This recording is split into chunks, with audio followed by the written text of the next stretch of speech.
¿Aló? Ah, bien. Aquí expresa lo que les estoy diciendo en deuda. Les mostré anteriormente la depreciación del dólar, pues eso es deuda, eso es explosión de deuda, o sea, eso es puro capital especulativo. Les digo de paso, toda esta política vista no solo en Estados Unidos, sino a nivel mundial, está graficando que hoy en el mundo tenemos 320% de endeudamiento contra PIB. O sea, es 3 veces más grande la deuda que el Producto Interno Bruto. Aquí está en Estados Unidos. Mire lo que pasó con la política Nixon de la administración Nixon, la política norteamericana de relevo imperial, que terminó soltando el dólar del oro y terminó creando un circuito especulativo. Pues obviamente que todo eso se va para deuda, para endeudamiento tanto de familias, de empresas, de gobierno. Entonces la deuda creció de 1.7 trillones, para ellos son billones nuestros, ¿no? En la nomenclatura sajona, billones son, trillones son billones. Por eso se creó un convencional que son millardos, que son 9 ceros a la derecha que permite unificar hoy las transacciones. Por eso los productos internos brutos, las transacciones internacionales que son tan grandes y demás, se tabulan en millardos, ¿ya? Bien, para no seguir en el, digamos, en la tensión entre un lenguaje y el otro a propósito de los números. Para nosotros billones es lo que nos enseñaron pues desde primaria, o sea, 12 ceros a la derecha. Bien, entonces, pasó de 1.7 trillones, o sea, billones nuestros a 78, ¿no? A 78, o sea, que la deuda subió en un 46%, mientras que el crecimiento del Producto Interno Bruto fue solo del 18%. Eso se llama financiarización. Se llama especulación. Eso es lo que está haciendo crisis a nivel internacional con algo todavía más grave. Y es que en las políticas de COVID, o sea, en el periodo ese actual, lo vamos a ver ahora más adelante, pues han tenido que utilizar todavía. O sea, el mismo remedio ha sido seguir expandiendo y expandiendo y aumentando emisión monetaria. Pero miren, este cuadro es impresionante. En Estados Unidos, ¿no? 71-2000, o sea, en los últimos 50 años, el crecimiento, insisto, de la deuda fue el 46% y del Producto Interno Bruto fue solo del 18%. ¿Estamos? El otro cuadro, por favor. Bien, entonces ahora sí vamos a lo que están haciendo ahora en el COVID, que es una política expansiva todavía mayor. Estos son este es el crecimiento de la emisión monetaria de la Reserva Federal. Miren el 2020, o sea, todo lo que ha crecido. Ya nosotros estamos llegando, estos eran datos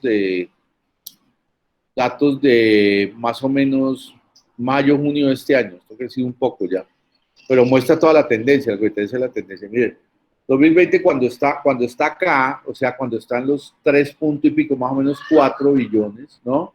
Estamos en el inicio del COVID. Mire lo que han utilizado en el 2020, que es COVID, solo COVID, o sea, lo que ha crecido aproximadamente en 3 billones de dólares. Eso es, o sea, ¿qué hicieron? Como está cerrada la economía. Bueno, aquí hay una historia que les tengo que contar antes, que tiene que ver con la crisis del 2008, antes de entrar propiamente en explicar esto del COVID. Bien, que es lo siguiente.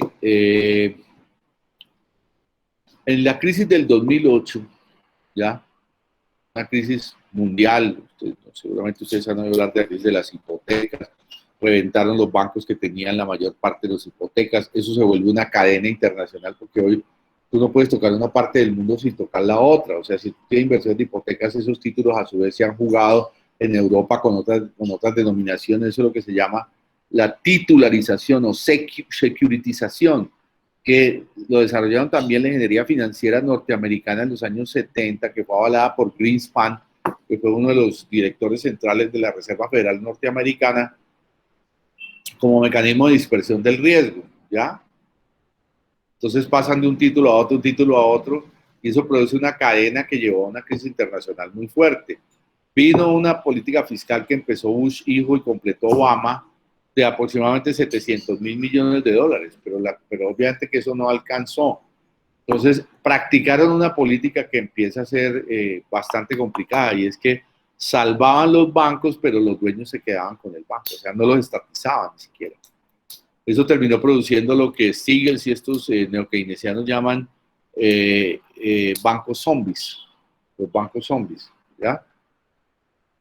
¿Saben lo que es un zombie, no es cierto? Que está caminando ahí, no sabe ni dónde está parado, ni por qué, o sea, que sigue haciendo operaciones, pero que no está, digamos, cumpliendo con sus funciones a cabalidad, ¿no? O sea, no está desarrollando sus funciones normalmente, pues por decirlo de alguna manera. Pero la crisis fue tan grande que tuvieron que empezar a, bueno, aquí hay también una crítica del propio Stiglitz, lo tomo de un libro de Stiglitz que llama La Caída, La Gran Caída. Dos críticas que completan esto para explicar este cuadro también, es contexto para explicar este cuadro. Y es primero que esas ayudas del banco, del presupuesto, perdón, los hicieron sin condiciones regulatorias, ¿ya?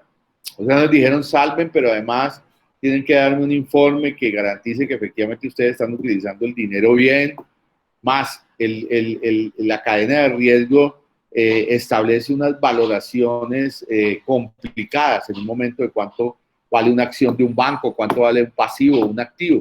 Ya, si tú no estableces reglas de juego mínimas, pues los bancos van a reestructurar como quieren y esa es una de las críticas. O sea, se hicieron préstamos no regulados o préstamos no, se le hicieron giros de dinero no regulados a los bancos y terminaron produciendo un tipo de operaciones de salvamento no controladas. Eso va a generar un odio de la población muy fuerte a los bancos. No sé si ustedes oyeron hablar alguna vez de los boicot Wall Street, donde la gente se paraba fuera de Wall Street a decir pues que se estaban robando los presupuestos y todo lo demás. Parte incluso de el triunfo de Trump hace 4 años tuvo que ver con que desde una posición de derecha, obviamente, criticó la candidatura de Hillary, que era continuidad de Obama en cuanto había sido la operación de salvamento de los bancos, ¿ya? Porque Obama fue, digamos, el impulsor ya, el ejecutor final de toda esta política. Pero lo más importante que les quiero contar es que no solo fue política fiscal, también fue política monetaria. Entonces empezaron a hacer emisiones contra las definiciones mismas que había tenido las políticas de la reserva, o sea, la política de los bancos, contra esas mismas, empezaron a hacerle giros directos a empresas en quiebra y a bancos en quiebra. O sea, empezaron a utilizar de manera directa la emisión financiera, lo cual también abrió para que los bancos europeos hicieran lo mismo, el banco japonés y el banco chino. O sea, empezó a darse una política, un giro de los bancos centrales en operaciones de salvamento, ¿ya? Salvando pasivos gigantescos con emisión. Esa política la llamaron quantity easing. Easing es fácil.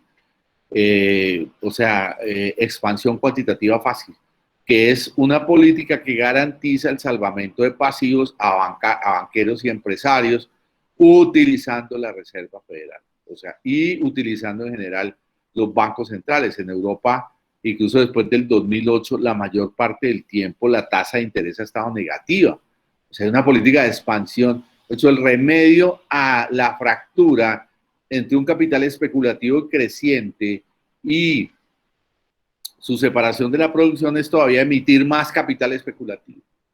Por eso tarde o temprano eso tiene que producir una crisis. Esa brecha no pueden seguirla manejando de esa manera, ¿ya?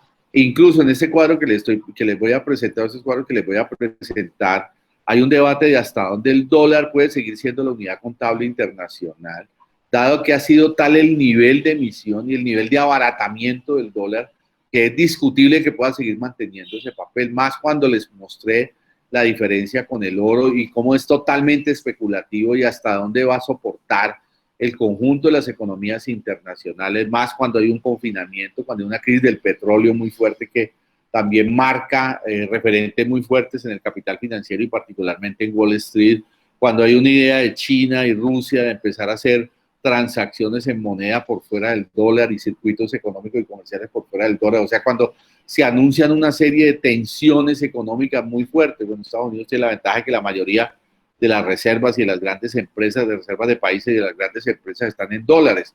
pero hasta dónde eso va a soportarse con el nivel de emisión que Estados Unidos está haciendo para hacer operaciones de salvamento. Obvio que en estas emisiones también está contabilizado los planes de salvamento que le dieron a la población norteamericana. En su momento más alto les dieron más o menos $600 por semana, que en zonas ha sido tal la degradación del salario en Estados Unidos que en algunas zonas confiesan que eso es mejor a lo que tenían antes del COVID. Pero toda esa plata salió de ahí, fundamentalmente de política monetaria. Salió algo de lo fiscal, de lo presupuestal, pero fundamentalmente política monetaria. Más el sistema de bonos, o sea, el sistema de deuda pública se salvó por política monetaria expansiva, o sea, porque compraron y compraron bonos para seguirlos manteniendo en el mercado. O sea, que la política monetaria hoy expresa la gestión más importante de no solo la crisis del COVID, de la crisis del capitalismo. Y eso empezó en el 2008 cuando tuvieron que utilizar los bancos centrales, tuvieron que hacer un giro en lo que convencionalmente había sido la política monetaria y tuvieron que introducir la emisión directa de liquidez sobre los bancos y los grandes empresarios para salvarlos en medio de una crisis. Hay un giro decisivo y eso cambia por completo las coordenadas de la política económica. Les digo de paso que en Colombia el Banco Central hizo lo mismo también con títulos en quiebra, autorizó emisiones por allá en mayo de aproximadamente 10 billones de pesos para salvar, o sea, hizo una especie de quantity easing. Bien, somos pioneros en América Latina con Brasil y Chile en hacer ese tipo de operaciones. Eso explica entonces por qué el crecimiento de esta emisión tan fuerte de la Reserva Federal en Estados Unidos. Y de todo el crecimiento, lo que estoy tratando de mostrarles es que todo eso va a ser capital especulativo, o sea, que todo eso va a tener problemas a futuro, ¿no es cierto? Bien, sigue, Dairo, por favor.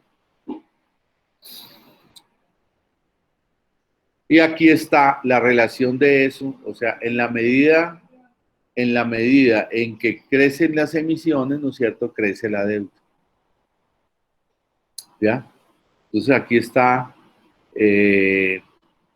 establecido, ¿no es cierto?, como aumento de emisiones, aumento de deuda, que es lo que queda al final, ¿no es cierto?, en la línea roja. Sigue ahí, por favor. Lo que está hablando sobre los... Bien, y aquí está ya en la época del COVID también la emisión de los bancos centrales más importantes del mundo. Entonces, Estados Unidos, Alemania, Japón, ¿ya? Todos están emitiendo en cantidades.